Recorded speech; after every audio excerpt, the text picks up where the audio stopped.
Welcome to the Grove. Hello. Merry Christmas.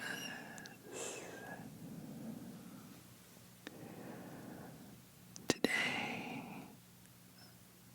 I'm going to share some Christmas whisper.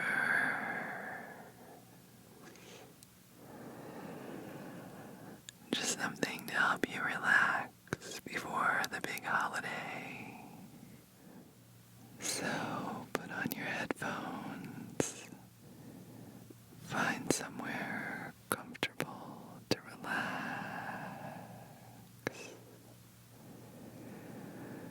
Relax.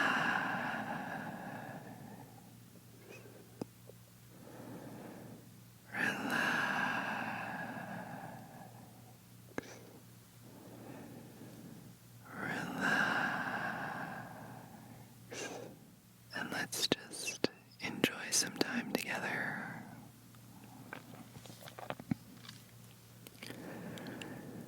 So when I think of Christmas, I think of snow.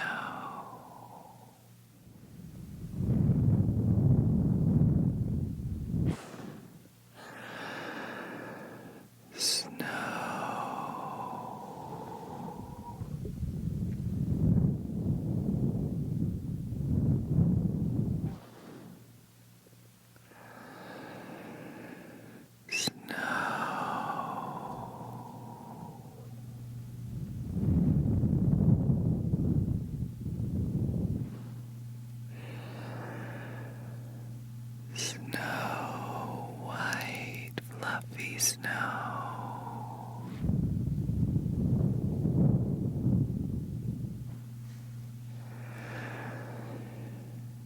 And I also think about Christmas movies.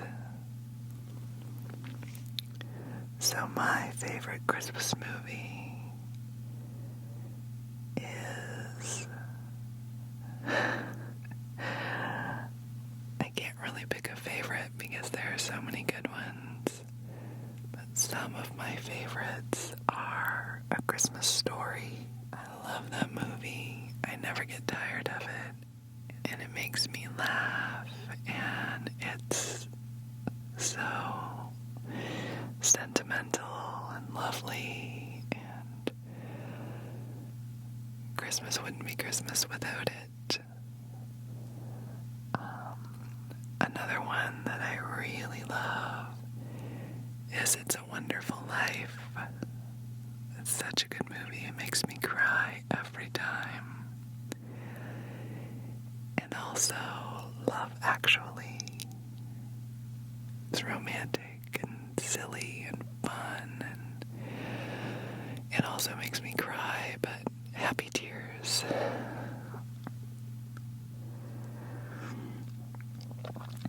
And I love Christmas cartoons like Rudolph the Red-Nosed Reindeer.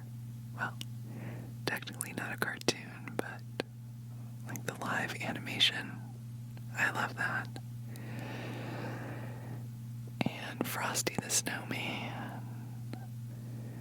And I think it's called "'Twas the Night Before Christmas." It has a mouse family that lives in a clock with a clockmaker. I love that one.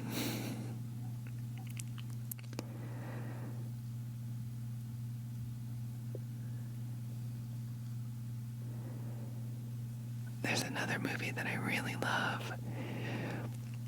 It's not a Christmas movie per se, but it's set over a period of time, which includes Christmas. And it's the movie White Palace with Susan Sarandon and James Spader. It's an older movie from 1990, so quite a bit older now. Oh my gosh, almost 30 years ago. And she plays a waitress. and he plays a much younger, upper middle class businessman. And they meet at a bar one night and get drunk and have a one-night stand. But he keeps coming back. And he's much younger than her. So she doesn't believe him that he would be in love with her. And there's a whole class difference. So I think the movie's really interesting because it explores not only the May-December romance from the perspective of the woman being older, which is a bit of a twist, but it also dives into class issues and religious issues as well, because he's Jewish and she's not. And it is, and they're both phenomenal actors, and I don't want to spoil the ending, but it definitely takes you on a roller coaster ride of ups and downs. You don't know if they're going to end up together or not, and both of them are changed, like fundamentally changed by this relationship, and sometimes you think that's a good thing and sometimes not so much. And it's just such a great movie. I really love it. And yeah, that's another good Christmas movie. I usually end up watching it this time of year. Oh, and I forgot to mention, in the movie, James Spader's character, even though he's in his late 20s, he is actually a widower. So his wife has died a couple of years prior to all of this taking place, and he's still trying to deal with that, because she was like this, perfect, beautiful, everything a guy could ever want. His family loved her, everybody loved her, she was just so amazing. And Susan Sarandon's character is quite the opposite of her. Much more real, down to earth, older life experience. And so there's that contrast as well in the movie between the sort of deceased wife who's almost become a saint in the eyes of everyone around them, and him trying to get out from under her legend, I guess, to move on with his life. So it's such a great movie. It's really one of my absolute favorites of all time. Really good. So check it out, White Palace. Oh, it has some really hot sex scenes too. Because that's definitely in my criteria for a good movie.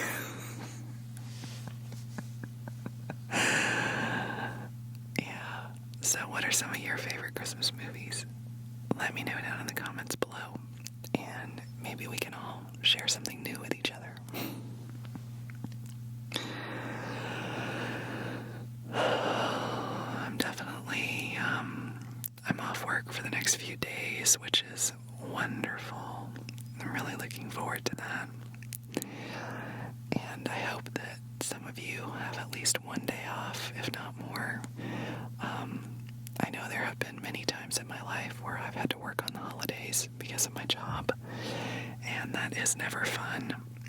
Although you can make it fun with your coworkers, if you're at a good place.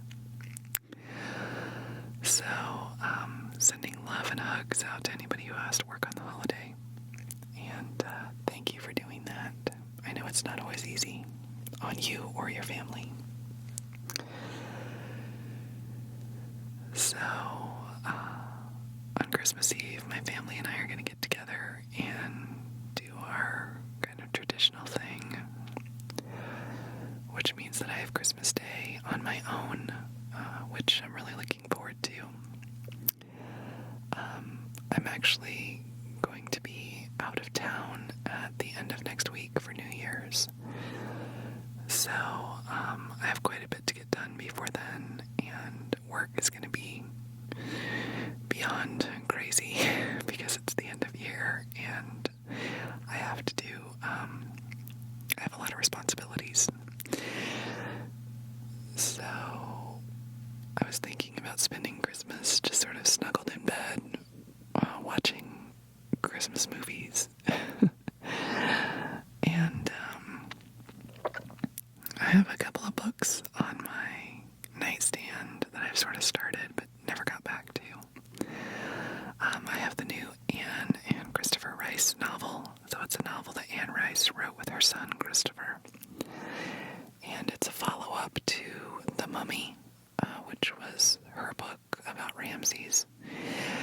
And it's been very good so far. I love her. She's one of my favorite writers. And her son's also an excellent writer. And this book that they've done together is really gorgeous. So I kind of want to get back to that a little bit. And then I have another book that I picked up at a bookshop probably like a year and a half ago. And it's like a crime novel, fiction, about this sheriff in this really small town. And it was very good. I started it and it was really good. I can't remember the author or the name of it. But it kind of got shoved over to the side and put away. And I just found it again the other day. And I was like, oh yeah, I never finished that. I'm notorious for having books all over my house that I've like half started and never finished. I usually read multiple things at once. It's just how my brain works. So yeah, I always have books everywhere. That and sticky notes and notebooks and all kinds of stuff with my own story ideas and the beginnings of writings and audio ideas. And my house is kind of an explosion of literature. Or maybe it's not quite as highbrow as that, but you get the idea. I don't really watch television. I pay for some streaming services so that I can watch the few shows that I'm really into, like Game of Thrones and the new Star Trek, and The Orville, which is the new Seth MacFarlane version of Star Trek. It's awesome. And then I watch a few things on Netflix, like every once in a blue moon, I'll log on there and go on a binge watching something or other. But, yeah, for the most part, I don't really watch television. I don't pay for cable. I have a TV in my living room. It's quite small. And I think the last time I turned it on was like, oh my God. I think the last time I actually turned it on was maybe like 6 or 7 months ago. I don't know. I just watch everything on my computer. So, that's just how it is.